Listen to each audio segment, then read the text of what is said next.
Hi! In front of me is LG G7 Fit, and today I would like to show you how you can operate voice recorder.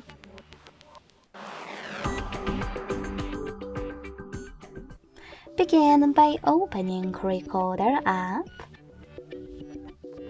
and tapping on Allow in the pop-ups.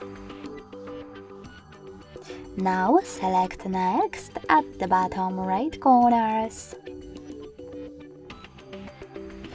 And finally, to start recording, tap on this button with a red dot.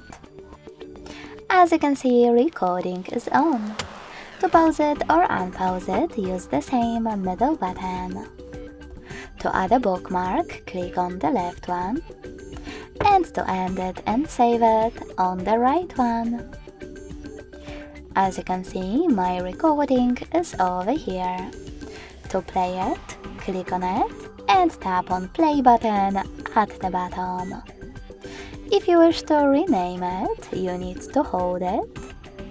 Select rename in the pop-up, type in wherever you want to and hit save. Lastly, to get rid of it, hold it again.